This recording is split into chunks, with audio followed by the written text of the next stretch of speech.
네? 뭐가 더 나아요? 둘다 멋있어요. 안경? 네? 안경 멋있어요. 안경 쓰는 게 좀 좋아요? 네, 감사합니다. 자, 오늘은 물질의 가장 지혜로운 관리자라는 그런 주제로 하는 말씀을 마태복음 6장 말씀을 중심으로 나누기를 원하는데요. 정말 중요한 주제입니다. 물질 생활은 우리들에게 너무나 중요하죠. 네. 물론 영적인 생활이 가장 중요하지만 물질 생활도 정말 중요합니다. 이 물질 생활에서 승리할 수 있다면 그 사람의 믿음은 진짜 믿음이에요. 그리고 이 물질 생활에서 승리할 수 있다면 그 사람의 인생은 정말 평강과 형통의 삶이, 열매 맺는 삶이 될 수 있습니다. 그런데 우리는 살아가면서 이러저런 염려를 하죠. 근심이나 염려는 우리 삶의 동반자인 것 같습니다. 여러 걱정이나 염려가 있지만 그 중에 매우 큰 것이 바로 이 물질에 대한 염려, 돈에 대한 염려인 것 같습니다. 우리는 과연 언제쯤이나 염려를 안 하고 살 수 있을까요? 먹고 마시고 입는 게 걱정이면 그건 차라리 순수한 염려예요. 가장 치열한 염려이기도 하죠. 전 세계 인구의 대다수가, 잊지 마십시오. 전 세계 인구의 대다수가 마시는 거, 먹는 거, 입는 거, 그런 치열한 염려를 하면서 살아갑니다. 먹고 마시고 입는 게 어느 정도 해결되는 것 같으면 좀 더 나은 생활, 우리 자녀에게도 좀 더 많은 것을 해줘야 되지 않나 하는 생각을 하게 됩니다. 아이들이 좀 잘해줬으면 하는 열망, 아이들에게 이것저것 해줘야 되지 않나 하는 욕구가 생깁니다. 그에 따른 또 많은 염려가 찾아옵니다. 그런가 하면 노후 걱정이 또 있습니다. 네, 노후 걱정이라는 또 큰 문제가 있어요. 염려가 계속됩니다.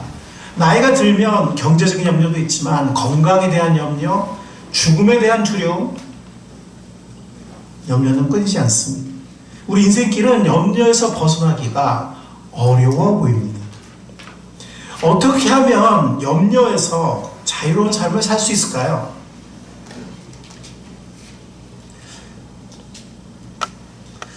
네, 조지 밀러라는 분이 이런 말씀을 했습니다. 염려의 시작은 뭐라고요? 염려의 시작은 믿음의 끝이고 믿음의 시작은 염려의 끝이다. 염려의 시작은 믿음의 끝이고 믿음의 시작은 염려의 끝이다. 이 조지 밀러라는 분 여러분들 아십니까? 아세요? 네. 영국 브리스톨에, 지금은 돌아가셨지만 영국 브리스톨의 고아원 원장이었습니다. 많은 고아들을 하루 세끼 먹여야 하고 옷을 입혀야 하고 이것저것 필요를 채워줘야 했습니다. 아이들이 양식이 떨어져서 굶게 되는 순간들이 많았습니다. 왜냐하면 아이들이 굉장히 숫자가 많았거든요. 제 기억에 아마 1000명이 넘었나? 하여튼 굉장히 많은 아이들이었어요. 그래서 이렇게 아이들이 양식이 떨어져서 굶게 되는 순간들이 많았는데 그럴 때마다 조지 밀러는 무릎을 꿇고 간절히 기도했고 정말 간절한 순간 식량을 가득 실은 트럭들이 막 고아원으로 들어오거나 아니면 어떤 수표가 갑자기 날아오거나 하는 경우가 너무나 많았습니다. 조지 밀러는 평생 10,000번 이상의 기도응답을 받았다고 합니다. 아멘.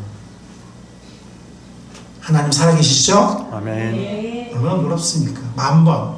이 우연히 10,000번을 받았을까요? 응답을? 불가능합니다. 조지 밀러에 대한 전기나 조지 밀러의 간증집을 읽어보면 너무나 놀랍고 우리는 믿음의 도전과 감동을 받게 됩니다. 그런 조지 밀러가 한 말이에요. 예, 그도 사람이었죠. 그도 때로는 염려가 됐던 것 같아요. 염려의 시작은 믿음의 끝이고 믿음의 시작은 염려의 끝이다. 기도의 사람 조지 밀러가 한 말입니다. 그런가 하면 어떤 무명의 사람이 이렇게 말했습니다. 당신이 염려하는 목록의 길이를 보면 당신 하나님이 얼마나 크신 분인지 알 수 있다. 목록이 길면 길수록 당신 하나님은 작은 분이다. 우리의 염려하는 목록의 길이가 짧기를 바랍니다. 아멘. 먼저 우리가 중요한 진리를 점검하고 들어가기를 원합니다. 그건 뭐냐면 우리는 주인이 아니고 청지기, 관리인이라는 것입니다. 물질의 공급자이자 우리에게 물질을 공급하시는, 그리고 물질의 주인은 하나님이시라는 겁니다. 사실 이거는 뭐 많은 그 나라들, 뭐 사회주의라든가 아니면 이슬람처럼 공동체가 강한 사회재산보다는 가문의 재산, 막 이런 나라들에게는 이 얘기가 그렇게 어렵지 않아요. 쉽게 들어와요. 근데 이 미국식 사유재산 제도, 이 개인주의가, 우리는 미국 영향을 많이 받고 있잖아요. 이게 확실한 팽배한 문화에서는 이게 받아들이기 어려워요. 내가 벌어서 내 거지 왜 이게 하나님 거지? 우리는 잊지 말아야 합니다. 우리가 주인이 아니에요. 공급하신 분 주인 하나님이십니다. 우리는 청지기, 관리인일 뿐입니다. 왜냐하면 하나님께서 모든 것을 창조하셨고, 하나님께서 모든 만물을 유지하시고, 하나님께서 인간만이 아니라 모든 피조물, 동식물들까지 그 필요를 공급하시는 분이 하나님이시기 때문입니다. 여러분들 이 말씀 아시나요? 신명기에 보면 이런 말씀이 있죠. 그러나 네가 마음에 이르기를 내 능력과 내 손의 힘으로 내가 이 재물을 얻었다 말할 것이라. 옛날 이스라엘 백성이나 우리는 똑같은 것 같아요. 네. 그럼 18절에 명심해야 할 말씀이 있습니다. 너의 하나님 여호와를 기억하라. 그가 너에게 뭘 주셨다고요? 재물 얻을 능력을 주셨습니다. 호흡, 우리 생명을 연장하시고 건강 주시고, 그죠? 호흡 끊어지면 끝이에요. 우리 병들면 뭐 무슨 일을 합니까? 하나님 우리에게 지혜와 재능을 안 주셨으면 뭐 어떻게 우리가 재물 얻습니까? 하나님께서 그 능력을 주셨다는 것입니다. 역대상 29장 12절 우리 다시 한번 읽어볼까요? 시작. 부와 존귀가 주님께로부터 나오고 주님께서 만물을 다스리시며 주님의 손에 권세와 능력이 있으시니 사람이 위대하고 강하게 되는 것도 주님의 손에 달렸습니다. 여러분들, 부와 존귀가 누구한테서 나온다고요? 주님께로부터 나옵니다. 그래서 어떤 사람들은 평생 그렇게 애쓰고 아침부터 밤까지 노력하고 하는데도 돈이 많지가 않아요. 부와 존귀는 주님께로부터 오는 것입니다. 그리고 우리가 위대하고 강하게 되는 것도 주님의 손에 달려 있습니다. 아멘. 누가복음에 보면 이런 말씀이 있어요. 이것도 우리가 명심해야 할 말씀인데요. 누가복음 12장에 보면 20절, 21절. 그러나 하나님께서 말씀하셨다.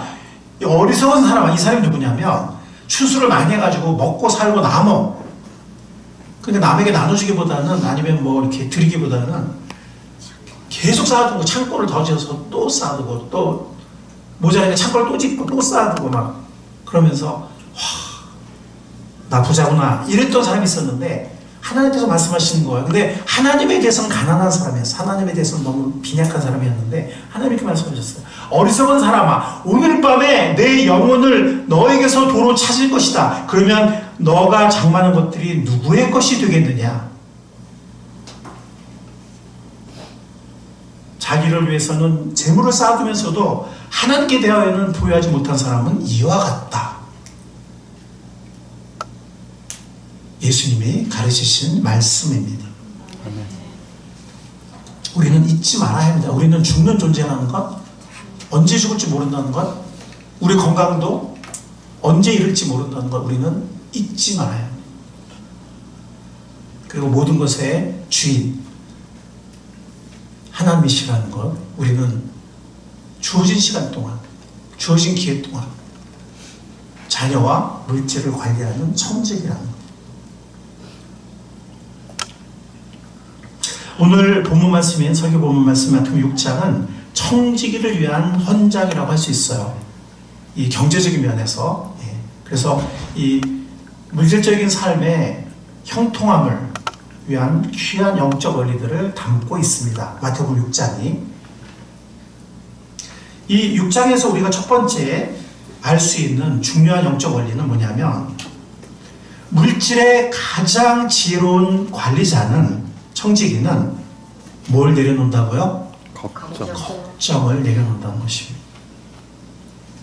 우리가 전능하신 공급자이신 주님을 믿는다면, 그리고 그분이 우리의 하늘 아버지이심을 기억한다면 걱정은 참으로 부질없는 것이에요. 통계에 의하면 우리가 걱정하는 것의 95%는 우리가 어떻게 통제할 수 없는 거라고요. 우리가 통제할 수 없는 거라고요. 95%는. 5% 정도 우리가 뭐 이렇게 좀 통제할 수 있을까? 그 95%의 통제를, 아니 100%의 통제를 하나님이 하시는 줄을 믿습니다. 아멘. 그래서 우리가 하나님의 전능하신 공급자시고 그분이 우리를 사랑하시는 하늘 아버지시라는 걸 우리가 믿는다면 걱정은 참 부질없는 거예요.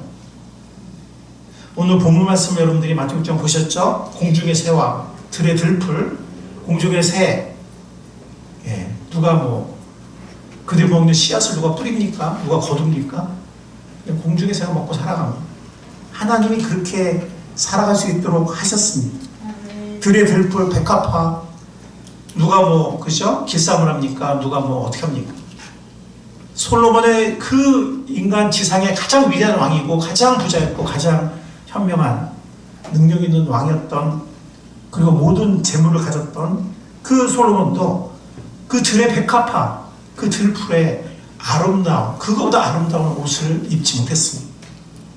주님이 그 모든 피조물들을 주님이 살피시고 주님이 돌보십니다. 하물며 우리는 어떻겠습니까? 하나님의 사랑받는 자녀인 우리를 주님께서 돌보시지 않겠습니까? 아멘. 우리가 그분을 의지하고 그분 뜻대로 열심히 살면서 그분의 공급을 의지하면 됩니다. 열심히 일하지 말라는 거 아닙니다. 열심히 일하지만 그분의 공급을 의지하는 것입니다. 그래서 지혜로운 관리자는 걱정을 내려놓습니다. 이런 귀한 말씀이 있습니다. 여러분의 걱정을 모두 누구에게? 하나님께 맡기십시오. 왜? 하나님께서는 어떤 분이시라고요? 여러분을 돌보고 계십니다.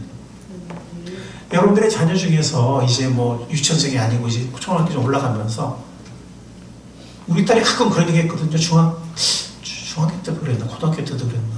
아니 성인이 다 돼서 가끔 그래요. 뭐 해준다 그러면 엄마 아빠 돈 없잖아. 이러는 거예요. 얼마나 기분 나쁜지. 여러분들 아이들이 좀 커가지고 뭐 좀 알아가지고 엄마 아빠 여유 없잖아. 그리고 자기 뭐 아프고 할 수 있을까 걱정하고 나 나중에 뭐 해야 되는데 그거 있을까 걱정한다고 여러분들 부모가 굉장히 기뻐하시겠어요? 야 우리 아들 우리 딸 철들었네.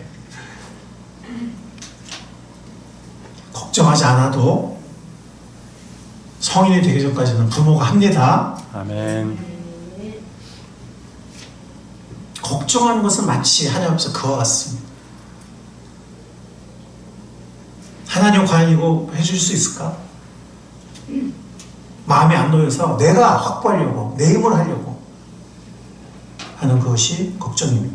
근데 주님께서는 우리를 돌보고 계시는 분이라고 했습니다. 아멘. 아멘. 하나님께서는 우리를 돌보고 계시는 분이라는 겁니다. 그렇기 때문에 그 걱정을 하나님께 맡기라는 거예요. 왜? 하나님이 책임지시고 하나님이 돌보시는 분이시니까. 물론 우리에게 재물 얻을 건강과 재능과 힘을 주셨지만 그것을 통해서도 공급하시고 때로는 전혀 우리의 힘이 아닌 하나님의 도우심으로 공급하시기도 합니다. 주권자이고 공급자이신 주님께 맡길 수 있길 바랍니다. 아멘. 그분은 우리의 하늘 아버지시기 때문에 그분이 집을 세우실 것입니다. 우리가 세운다고 세워지는 것이 아닙니다. 우리가 이것을 신뢰하면 우리는 평안한 잠을 잘 수 있어요. 바로 그 시편 127편에 시인이 노래한 그것입니다. 믿음으로 하나님 앞에 고백하옵니 주님께서 집을 세우지 아니하시면 집을 세우는 사람의 수고가 헛되며 주님께서 성을 지키지 아니하시면 파수꾼에 깨어있음이 헛된 일이다. 일찍 일어나고 늦게 눕는 것, 먹고 살려고 애써 수고하는 모든 것이 헛된 일이다. 진실로 주님께서는 사랑하시는 사람에게는 잠을 자는 동안도 복을 주신다. 근데 이 번역은 이렇게 번역할 수 있어요. 주님께서는 사랑하시는 자에게 잠을 주신다. 이렇게 번역할 수도 있습니다.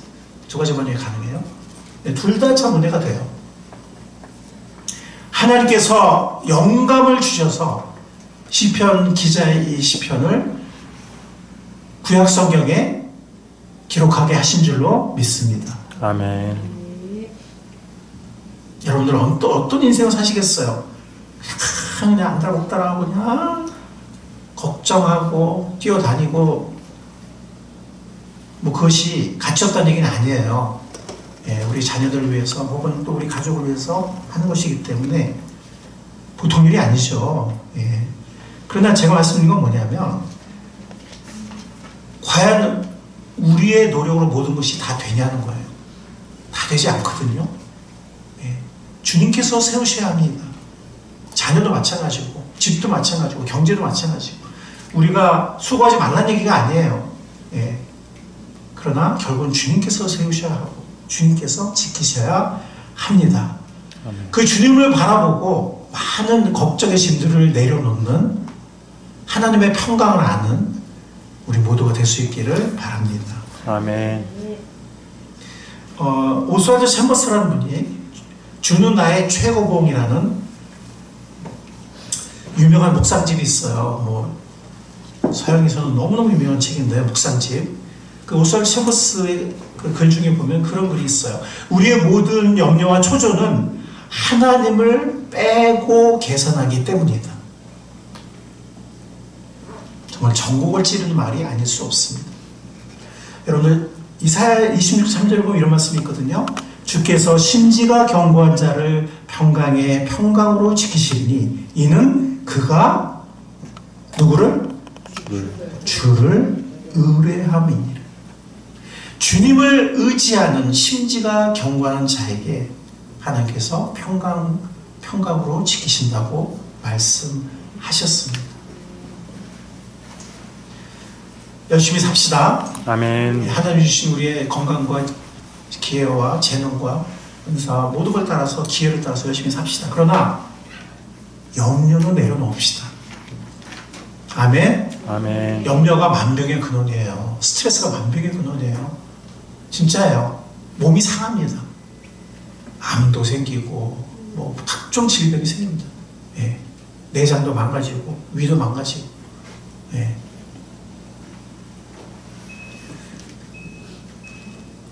심지가 견고한 우리가 되어서 주님을 바라보는 우리가 되어서 하나님의 평강을 아는 복된 우리 모두의 삶이 될 수 있기를 소망합니다. 아멘. 자, 두 번째 지혜로운, 우리가 물질의 가장 지혜로운 관리자는 걱정을 내려놓는다고 했죠. 두 번째는 뭘 내려놓을까요? 두 번째는 욕심을 내려놓습니다. 오늘 본문 말씀 마태복음 6장 22절로 24절 옆에 피시고 여기 보면 어떤 말씀이 있습니까? 아무도 두 주인을 섬기지 못한다고 그랬어요. 야, 여기 눈이 몸에 등불이라고 그랬는데 이 눈이 성하지 못하면 우리 마음이 영혼이 얼마나 어떻겠느냐. 견물생심이라고. 예, 우리의 눈이 자꾸 어떤 물질과 탐욕을 향하면 우리의 모든 존재가, 우리의 모든 영혼이, 우리 마음이 어두워집니다. 그리고 24절부터도 그랬죠. 아무도 두 주인을 섬기지 못한다. 한쪽을 미워하고 다른 쪽을 사랑하거나 한쪽을 중요하고 다른 쪽을 없으니 여길 것이다. 너희가 하나님과 재물을 아울러 섬길 수 없다. 아멘. 즉 하나님만 우리가 섬겨야 되는데 우리가 아들, 딸인과 동시에 하나님의 종이 돼야 하는데 물질의 종이 될 수 있다는 거예요. 물질을 섬길 수 있다는 거예요. 그래서는 안 된다는 말씀입니다. 즉 물질의 가장 지혜로운 관리자는 욕심을 내려놓는다는 것입니다. 여러분들, 저는 가끔 그런 얘기 들어요. 내가 복권만 하나, 로또만 당첨되면 헌금도 많이 할 텐데, 그리고 내가 이렇게 잘 살 텐데, 이렇게 말하는 사람들이 있어요. 여러분들 한두 번에 이런 얘기 해보셨죠? 근데 여러분들 그거 아시죠? 그 뉴스 같은 거 종종 보시죠? 복권 당첨된 사람들의 삶이 행복합니까? 불행합니까? 불행해요. 네, 여러분들 그 기사 같은 거 많이 보셨죠? 그죠? 네. 욕심이 생겨요. 네. 그리고 저는 복권 당첨되면은 뭐 2억 당첨되면은 뭐 1억을 헌금하겠다, 5천을 헌금하겠다. 안 믿습니다. 사람의 욕심이 한이 없어요. 욕심이 생기기 시작해요. 다투기 시작합니다. 그리고 사람들이 꼬이기 시작해요. 예. 주위에 아무도 없던 사람도 한번 로또나 복권 당첨되면 사람들이 막 꼬이기 시작합니다. 그리고 뭐 요구하고 원망하고 시기하고, 그렇기 때문에 이 당사자가 자기에게 다가오는 모든 관계를 의심하게 돼요. 순수한 관계가 그렇게 어려워요. 애들은 학교 가면 로또야 로또야 그렇게 부른다고 해요. 예. 낯선 곳으로 이사를 많이 갑니다. 두문불출합니다. 행복한 삶입니까? 이거는 실제 신뢰예요. 제가 일부러 따왔는데, 부자가 됐다고 해서 돈으로 모든 것을 살 수 있는 것은 아니었습니다. 어떤 분의 얘기예요? 40억 로또 당첨된, 차라리 옛날에 아버지가 택시 운전하고 어머님이 이것저것 하셨을 때 그때가 우리 식구가 오손도손 더 재밌게 살았던 것 같아요. 힘들었지만 그때가 더 좋았어요. 어떤 분의 고백이에요. 복권 당첨만이 아니라 우리는 또 많은 걸 바라잖아요. 아, 좀 부자가 됐으면, 한 10억쯤 생겼으면, 한 20억쯤 가질 수 있었으면, 그 이상 가질 수 있었으면. 이것도 실제로 부자가 된 그 이상의 돈을 벌었던 분의 고백이에요. 제가 잠시 읽어드리면, 부자가 되니까 정말 좋았다. 그러나 행복도 잠시, 예기치 않은 고민거리들이 생겼다. 우선 부부싸움이 잦아졌다. 갑자기 달라진 환경에 정신이 나갔던 아내는 요즘 나를 의심한다. 만취해서 들어오면 어느 여자랑 마셨느냐라고 시비를 건다. 옛날에는 얼마나 힘드냐라고 꿀물을 타주던 아내였다. 구두쇠였던 아내도 가정부를 들이면서 골프를 치기 시작했다. 100만 원이 넘는 비싼 옷도 사들였다. 친구에게 한턱 낸다며 함께 몇십만 원씩 쓰는 것을 대수롭지 않게 여겼다. L씨는 요즘 아내에게 분명 애인이 생겼다고 추측한다. 아이들도 달라졌다. 실직자 있을 때는 과자 한 봉지에도 고마워했던 애들이 고가 게임기, 그러니까 전제되는 부촌 문화에 젖어갔다. 형제 사이, 의젓던 형제 사이도 소원해졌다. 부자가 될 때까지 한마디 얘기도 없더니 사업자금도 못 대주냐, 으르렁대는 동생들, 재수씨들이 이제는 부담스럽다. 내친김에 사업을 한번 크게 벌이느냐, 아니면 누구 말처럼 인생을 확 바꿔서 이쯤에서 접고 베푸는 삶을 사느냐. 요즘 그것이 고민이다. 나는 요즘 너무 외롭다. 불멸종을 견디다 못해 지난달부터 정신과 치료를 받고 있다. 실제 어떤 분의 고백이에요. 수십억을 갑자기 벌게 된, 갑자기는 아니지 어쨌든 벌게 된 어떤 분의 고백입니다. 여러분들, 물질이 없으면요, 돈이 부족하면 불편하긴 해요. 좀 불편해요.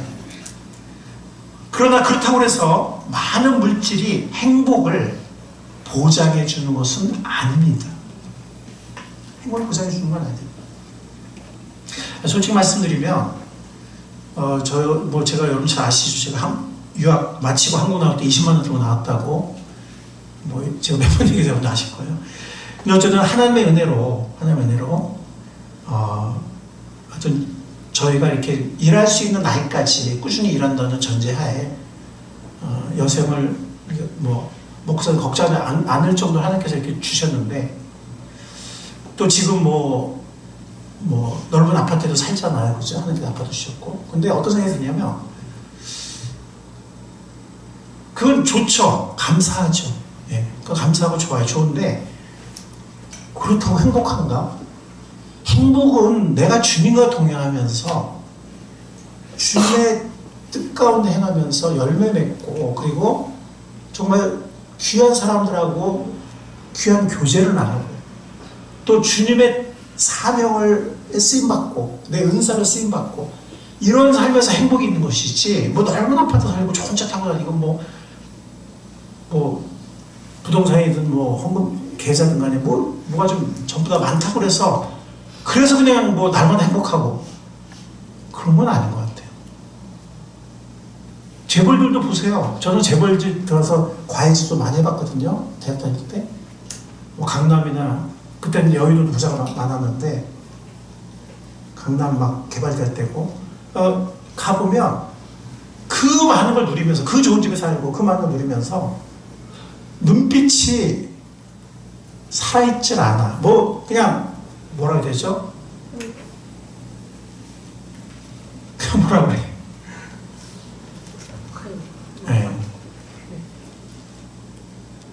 그 뭐 부인들도 맨날 뭐 전화해서 우리 어디 놀러 갈까, 어디 백화점 갈까, 뭐 어디 뭐 거푸치고 막 이러는데 그 부인의 눈이나 그 아이들의 눈이나 그게 뭐 감사하고 행복하고 반짝이고 뭐 생명력이고 이런 게 아니에요.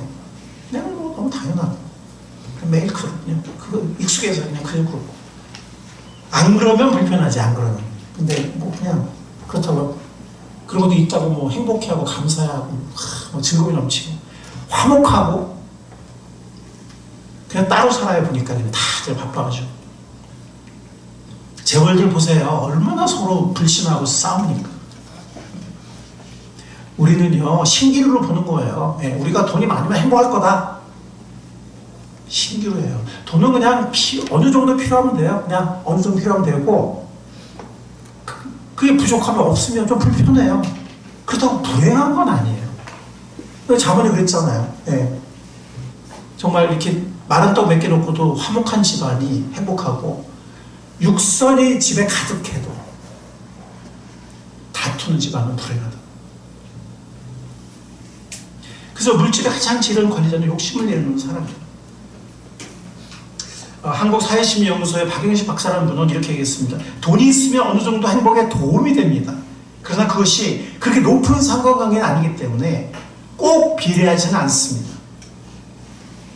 저희도 그래요. 저희도 지금 훨씬 유학 시절을 잘 살고 있지만 많이 가지고 있는 편이지만 지금 돌이켜보면은 우리가 언제 제일 행복했지? 뭐 지금도 감사해요. 감사하지만 그 유학 시절에 정말 한 달에 5만 원, 막 10만 원 잔고 가지고 막 3, 4주를 살고 막 이럴 때 유학생 시절에 아이들 거기서 키우면서 그때가 참 행복했던 것 같아요. 정말 많이 생각나고 추억이 있고 돌아가고 싶은 순간들이에요. 네. 1977년 당대 세계 최대 부였던 석유제왕 폴 게트와 하워드 휴즈라는 사람이 동시에 죽었는데 이 사람들은 정말 석유 제왕들이었고 세계 최대의 부호들 중에 한 사람들이었습니다. 그런데 한 사람은 정신적인 외로움, 고독과 공허함 속에 방탕에 빠졌고 사람들을 믿지 못하고 방탕에 빠졌고 그리고 병에 걸렸어요. 그걸 죽으려고 하니까 뭔가 좀 유산이나 떡국을 얻어들까 사람들이 모여들기 시작했고 악이 다툼을 시작을 했고 그는 모든 사람을 의심하면서 혼자 외로이 영양실조로 죽었어요. 이 부자는. 또 다른 부자는 이혼을 3번이나 했고 아들 둘을 폐렴과 과음으로 인한 사고로 먼저 보냈고 본인은 병에 걸려서 외롭게 생을 마쳤습니다. 이 두 사람이 주는 교훈은 뭐냐면 소유했던 재산의 양이 행복에 비례냐면 오히려 불행한 삶을 살았다는 것입니다. 차라리 그 돈이 없었더라면 오히려 소박하면서도 요즘에 뭐 소확행인가 뭐 이런 말이 있잖아요. 소확행. 그렇게 살 수 있었을 텐데 오히려 그렇게 살 수 없는 사는 게 불가능한 여러분들 재산이 없으면 돈이 부족하면 불편한 건 사실이에요. 저도 가끔 그래요. 저는 그냥 한 달 살거든요. 저는 저축 안 하고 그냥 한 달 살아요. 한 달씩 살아요. 저희 아내는 나 몰래 조금 저축하는 것 같은데 저는 모든 게 다 투명해요. 그냥 저는 그냥 남으면 씁니다. 그냥 뭐 밥을 사 먹든 뭐 누구랑 아니면 뭐 누구를 어디 얼마라도 보냈든지 뭐 하여튼 뭐 이렇게 하는데 저희는 현금은 별로 없어서 가끔 불편할 때가 있어요. 현금 별로 없어서. 근데 그렇다고 못 사냐?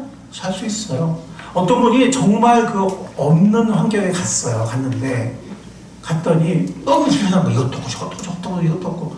근데 오히려 거기 적응하면서 우리 지혜를 발휘하고 하나하나 이렇게 적응하면서 오히려 그게 더 행복하고 오히려 그 단순함과 많은 묵상과 추억과 이런 게 오히려 더 행복하더라는 거예요. 저도 몽골에서 정말 전화조차 되지 않는 곳에 3일을 있어봤는데 정말 그 시간을 지금도 잊지 못해요. 그 3일이 저에게 참 소중한 시간이었어요.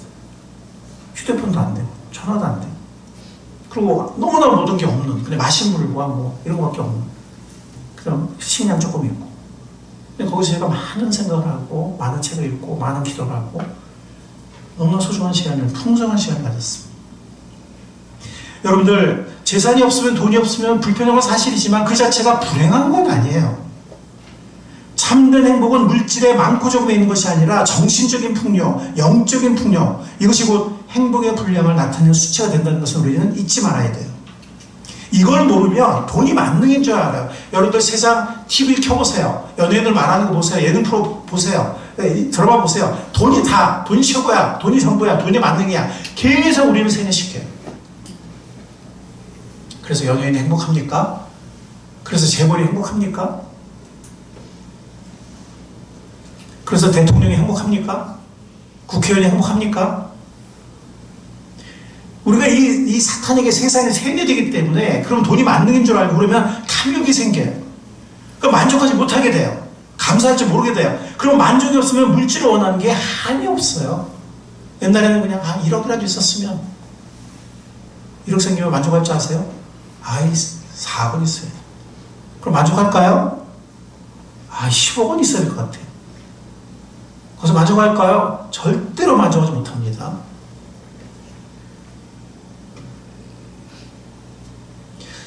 톨스토이의 단편 소설 중에 사람에게는 어느 만큼의 땅이 필요한 거라는 그런 단편이 있죠. 거기 보면 여러분들 그 얘기 아세요? 읽어보신 분 톨스토이의 네네 파움이라는 사람이 있었죠. 근데 어떤 사람이 그런 얘기를 하죠. 1000루블을 내고 그 다음에 하루 종일 네가 다 돌아다니는 땅이 네 땅이 됐는데 단 저녁 몇 시까지 그 시간에 여기 와서 터치가 돼. 그때까지 못 돌아오면 다 무효야. 근데 처음에는 요 정도 땅이라도 만족할 줄 알았어요. 근데 시간 남았잖아요. 저 앞에 땅을 보니까 너무 탐나는 거예요. 더 갑니다. 그래서 막 구덩이 봤어도 표시하고 또 가서 구덩이 표시 가는데 호미 한 자리 들고 와서 나중에는 너무 돌다 보니까 이게 어디서 출발했는지 지평선만 가물가물하고 지쳤어요. 거기 돌아야 되겠구나 하는데 이게 막 있는 힘에서 뛰는 거죠. 왜냐면 잘못하면 다 무효가 되잖아요. 있는 힘에 뛰었어요. 어느 이렇게 출발선이 보이는데 그 출발점에 그걸 터치하고 쓰러졌어요.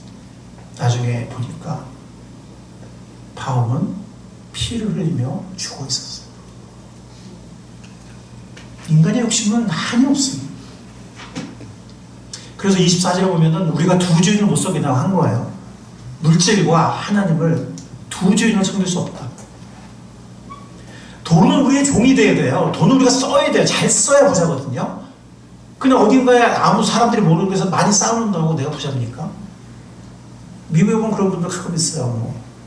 유럽에도 어떤 노파가 죽었는데 나중에 보니까 그냥 지방 곳곳에 그냥 막 고액권들이 있는 거예요. 수표가 있고. 근데 굉장히 그냥 검소하게 살았어요. 나는 부자다 이러고 살았겠지. 근데 실제로 사는 거 보면은 많이 뭐 진짜 뭐 평생 누리고 살았냐면 그냥 아무도 모르게 검소하게 살았어요. 근데 나중에 보니까 그 돈이 누구한테 간지 모르겠지만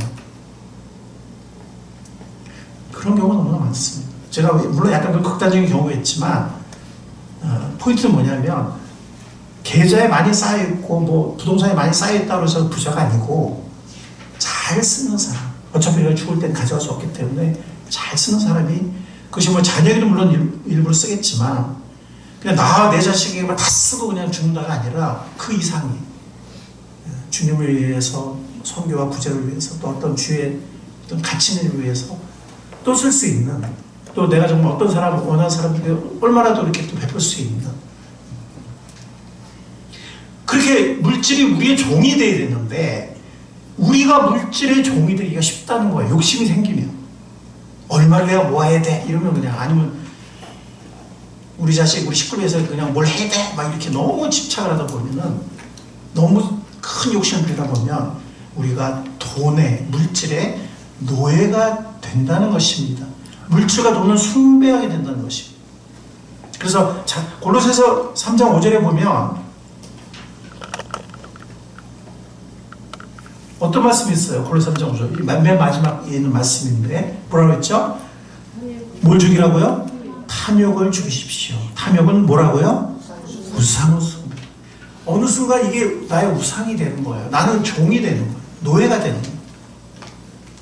그럼 자유가 없어지고 내 삶은 열매 없는 삶이 돼요. 여러분들 주님께 맡길 수 있는 우리가 될 수 있길 바랍니다. 아멘. 걱정도 맡기지만 탐욕도 내려놓는 우리가 될 수 있길 바랍니다. 우리는 충성되고 지혜로운 청지기가 될 수 있기를 바랍니다. 그분이 집을 세울 것입니다.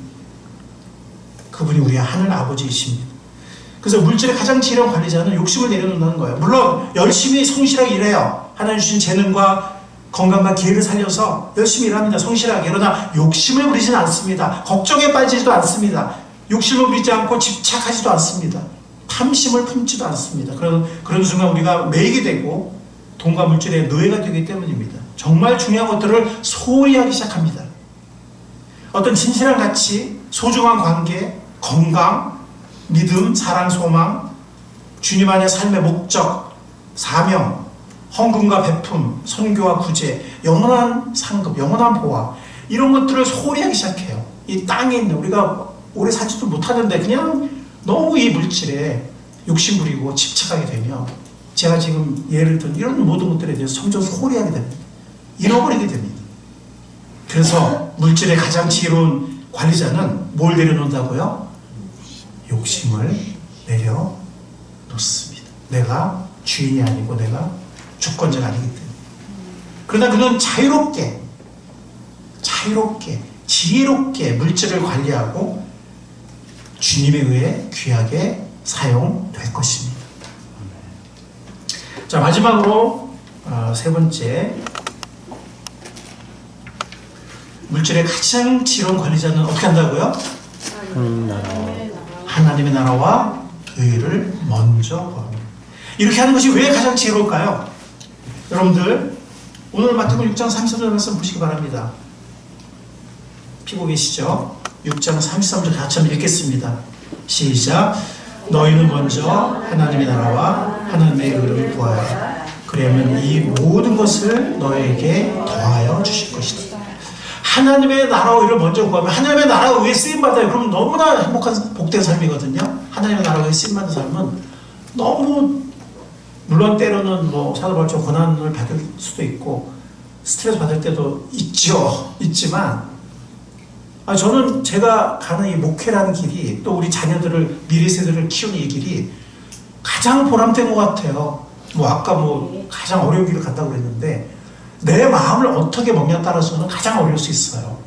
그런데 어떻게 보냐에 따라서 저는 이 세상에서 나가서 저도 직장생활도 4년간 해봤지만 이렇게 가치 있고 보람 있는 일이 어디 있습니까? 쉬운 일은 아니지만 주님께 맡기면서 주님이 하신 거니까 나는 그냥 조수니까 이렇게 가치 있는 일이 세상 어디 있습니까? 저는 가장 기쁘고 보람 있는 이렇게 생각해요. 목회만이 아니라 그렇습니다. 주님 위해서 사는. 그래서 하나님의 나라와 의를 먼저 구하면 거기에도 쓰임 받을 뿐만이 아니고 그게 진짜 가장 충만하고 행복한 인생이거든요. 근데 또 뭐라 했어요? 이 모든 것을 어떻게 한다고요? 이 모든 것을 더해 줄 것이다. 그러면 이걸 뭐래요? 꼭 먹고 알 먹고라고 그래요? 아니면 일타상피라고 해요? 죄송합니다. 지금 목사님 말씀하시고 여러분들 좀 피부에 다가오라고. 그렇잖아요. 이 모든 것도 더해 주시고 필요도 다 채워 주시고 하나님이 아신다는 거거든요. 이미 우리가 기도하지 않아도 아신다는 거. 차라리 하나님의 나라의 의를 위해서 기도하라는 거예요. 하나님이 우리의 필요 알고 계시니까. 그렇게 기도하는 게 잘못된 건 아니지만 그 이상을 기도하는 거예요. 그러니까 하나님의 나라의 의에 쓰임 받고 이 모든 것도 더해 주신다. 하나 더 있어요. 하나 더 있습니다. 어디 있습니까? 오늘 본문 말씀 6장, 마태복음 6장 19절부터 보세요. 거기 보면 하늘에 뭐가 쌓인다 그랬죠? 하늘에 보물이 쌓인다 그랬어요. 삼중 축복이에요. 삼중 축복. 근데 이거를 그냥 나는 하나님 못 믿어. 그냥 내 힘으로 살 거야. 내가 할 거야. 막 이러다 보면 정말 스트레스 받고 염려와 걱정과 때로는 탐욕의 노예가 되거나 나중에 후회하거나 아니면 염려 걱정에 살거나 하나님 일에 쓰임받지도 못하고 뭡니까? 그렇게 살지 않는 우리가 될 수 있길 바랍니다. 아멘. 가장 지혜로운 관리자들이 청지기들이 될 수 있길 바랍니다. 하나님의 의를 먼저 구하세요. 아멘. 아멘. 왜냐면 이건 먼저 구하지 않으면 못해요. 헌금도 그래야 먼저 해야 헌금이 되지. 하나님의 의를 구하는 것도 먼저 구해야지 되지. 뭐 시간 남으면, 뭐 돈 남으면 평생 못합니다.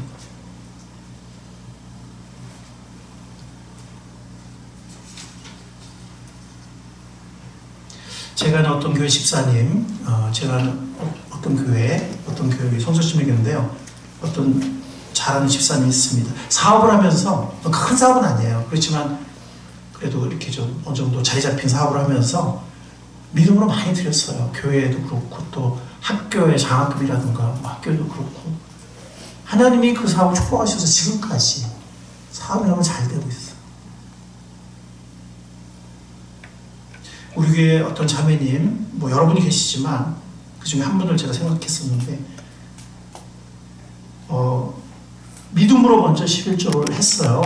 네, 제가 간증을 들은 적이 있었는데 어떤 데는 막 이렇게 막 없는데 막 땡겨다가 헌금을 하기도 하고 막 그랬던 것 같아요. 근데 지금 보면 11조 생활을 한 이후에 훨씬 삶이 윤택해졌어요. 훨씬 삶이 여유로워졌어요. 얼마 전에는 보금자리도 주셨어요.